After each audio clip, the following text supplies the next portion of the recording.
یہ جھنگ کے قریب چھوٹے سے قصبے شورکوٹ کے گاؤں میں مہندی کی تقریب کا منظر تھا۔ شادی کی تیاریاں اچانک روک دی گئی تھیں۔ وجہ وہی دیہاتوں میں ہونے والے جھگڑے تھے جن کی وجہ صرف انا پرستی، ضد اور جہالت تھی۔ لڑکے کے باپ چودھری سرور نے اپنے غصے سے آسمان سر پر اٹھایا ہوا تھا، کیونکہ اس کی ہونے والی بہو نے اپنے باپ اور باقی سب لوگوں کے سامنے چودھری کے اپنے بیٹے کے مستقبل کے بارے میں کیے فیصلے پر اعتراض اٹھایا تھا۔ لیکن اس ساری ہلچل کے بعد بات بحث و تکرار سے شروع ہو کر گالی گلوچ تک آ گئی تھی۔ چودھری نے اپنے حاکموں والے سٹائل میں حکم سنا دیا تھا کہ وہ اپنے وارث کے لیے صرف 9 مہینے انتظار کرے گا۔ یہ حکم نامہ چودھری نے دلہا اور دلہن دونوں کے خاندان اور سب مہمانوں کے سامنے صادر کیا تھا۔ دلہن سویرا بھی سامنے ہی موجود تھی، جس کو گاؤں کے رواج کے مطابق بولنے کی اجازت نہیں تھی۔ لیکن سویرا کے باپ نے اسے بہت نازوں سے پالا تھا اور اپنی زندگی کے فیصلے لینے کی پوری آزادی دی تھی۔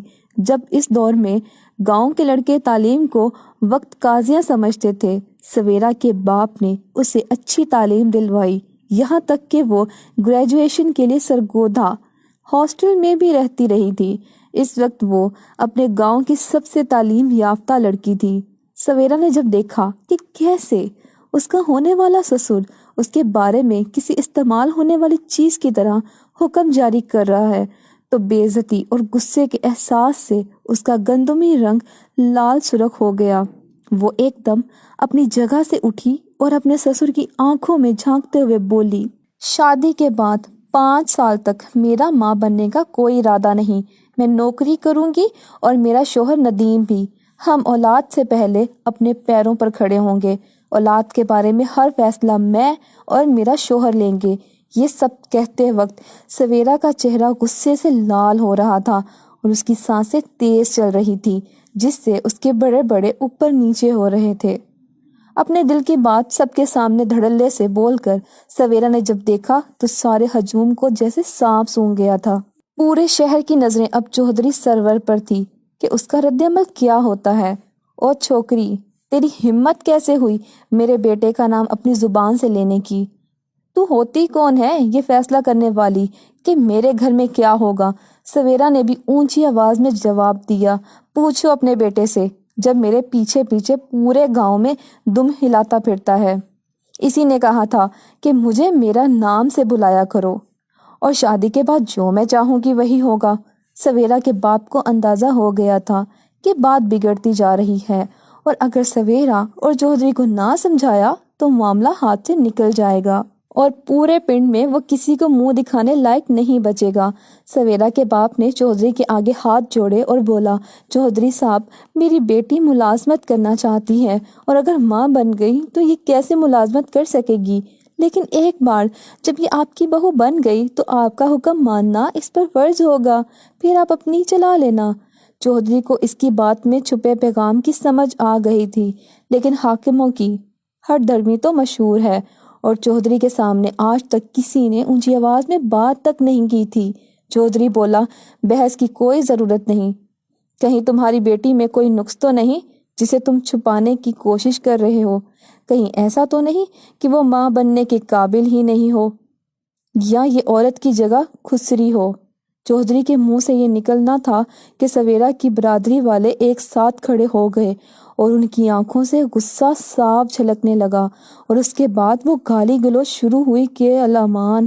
یہ سب 2 گھنٹے جاری رہا، جس کے بعد چودھری غصے میں بھرا اپنے لوگوں کو لے کر اپنی حویلی چلا گیا اور سویرا کے گھر والے اپنے گھر چلے گئے۔ رات کے 10 بجے تھے۔ گاؤں کی زیادہ تر آبادی سو چکی تھی، اور حویلی میں چودھری اپنے بیٹے ندیم کے اوپر غصہ اتار رہا تھا، جس کی عاشقی کے قصے آج پورے پنڈ کی زبان پر تھے۔ اسے زیادہ غصہ اس بات کا تھا کہ سویرا کو اتنی ہمت اسی وجہ سے ہوئی تھی کیونکہ اسے پتا تھا کہ ندیم اس کے بغیر نہیں رہ سکتا۔ ادھر سویرا اپنے گھر کی چھت پر بیٹھی چودھری کے اس سوال پر آگ بگولا ہو رہی تھی جو چودھری نے اس کے عورت ہونے پر اٹھایا تھا۔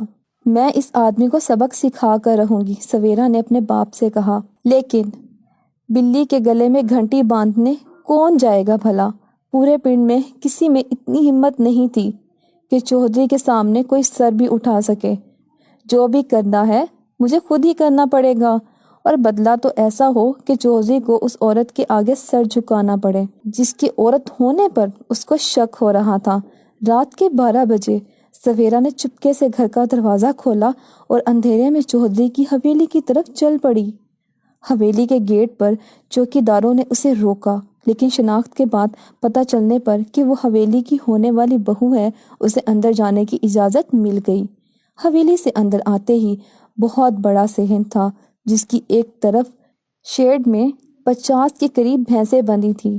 اس سے تھوڑا آگے ایک بہت بڑا باغ تھا، جس میں آم کے درخت کے نیچے چودھری ایک کرسی پر بیٹھا حقہ پی رہا تھا، اور اس کی کمی اور چیلے اینٹوں کے فرش پر نیچے بیٹھے تھے، اور ان میں سے ایک چودھری کی ٹانگیں دبا رہا تھا۔ انہوں نے سویرا کو آتے دیکھا تو ایک دم سب کو چپ لگ گئی۔ سویرا خاموشی سے چودھری کی کرسی کے پاس آ کر کھڑی ہو گئی اور کھنکھناری۔ کافی دور سے چل کر آنے پر اور اس ساری صورتحال کی ٹینشن کی وجہ سے سویرا کا سانس چڑھا ہوا تھا۔ کھنکھار کی آواز سن کر چودھری نے اپنی سرخ آنکھیں کھولی اور سویرا کو اس وقت اور اس جگہ دیکھ کر حیران ہو گیا اور آنکھیں پھاڑ کر اس کی طرف دیکھنے لگا۔ مہندی کا پیلا جوڑا اس کے پسینے میں بھیگ کر اس کے ساتھ چپکا ہوا تھا، اور کرسی پر بیٹھے چودھری کو نیچے سے اس کے تنے ہوئے پہاڑوں کی دکھائی دے رہے تھے۔ اوپر سے بلب کے پیلے رنگ کی روشنی سویرا کو مزید قیامت بنا رہی تھی۔ اتنے میں چودھری کو احساس ہوا کہ یہ کوئی عام لڑکی نہیں، بلکہ اس کے بیٹے کی پسند اور شاید اس کی ہونے والی بہو ہے۔ چودھری نے دیکھا کہ اس کے چیلے بھی آنکھیں پھاڑے سویرا کو ہی دیکھ رہے تھے۔ وہ گھررایا اور دفع ہو جاؤ، ایسا کہا، میری نظروں کے سامنے سے۔ اس کی گراہٹ سنتے ہی سب اپنے اپنے ٹھکانے کی طرف چل پڑے۔ اب تم یہاں کیا لینے آئی ہو؟ چودھری نے پوچھا۔ اسے اندازہ تھا کہ شاید یہ لڑکی اپنی زبان درازی پر معافی مانگنے آئی ہے۔ میں یہ کہنے آئی ہوں کہ آپ جیسی بڑی بڑی مونچھیں رکھنے سے یہ ثابت نہیں ہوتا کہ آپ کے خاندان والے بڑے مرد ہیں۔ آپ کو چاہیے تھا کہ آپ میرے عورت ہونے پر سوال اٹھانے سے پہلے 10 دفعہ سوچتے۔ سویرا طنزیہ انداز میں مسکراتے ہوئے بولی۔ سویرا کا طنزیہ انداز اور اس کے الفاظ ایسے تھے کہ چودھری کو لگا کہ اس کے کانوں میں سے دھواں نکلنے لگا ہے۔ بلب کی پیلی روشنی آم کے درخت کے پتوں سے چھن چھن کر سویرا پر پڑ رہی تھی، جس سے وہ کوئی غیر انسانی مخلوق لگ رہی تھی۔ اس پر اس کی آواز اور اس کے الفاظ سے چودھری کی مردانگی کو شدید ٹھیس لگی تھی۔ چودھری کے دماغ میں ایک ہی بات چل رہی تھی کہ اس لڑکی کو سبق سکھانا پڑے گا کہ مرد ہوتا کیا ہے۔ وہ غصے میں بھرا کرسی سے اٹھا اور شیر کی طرح سویرا کی طرف بڑھا۔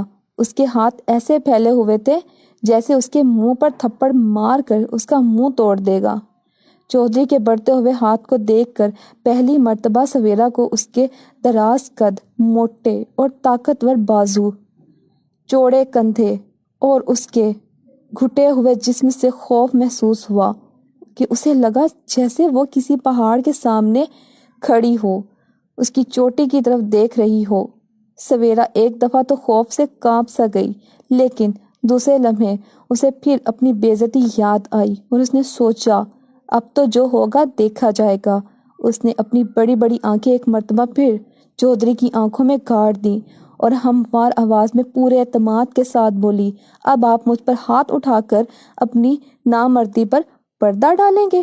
سویرا کے چہرے پر یہ کہتے ہوئے طنزیہ مسکراہٹ تھی، جسے دیکھتے ہی چودھری شیر کی طرح گھررایا اور اس نے اپنے چوڑے پنجے میں سویرا کی گردن دبوچ لی اور اسے دھکیلتا ہوا پیچھے لے گیا، یہاں تک کہ ایک جھٹکے سے سویرا کی پیٹھ آم کے پیڑ سے ٹکرائی۔ ادھر چودھری نے جب سویرا کی گردن پکڑی تو اس کی جلد کی نرمی اور گرمی نے اس کے اندر سوئی ہوس کو جگا دیا۔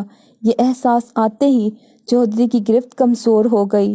اب اس نے صرف گلے پر اپنا مضبوط ہاتھ رکھا ہوا تھا، جس سے سویرا کی کمر ابھی بھی درخت سے لگی ہوئی تھی۔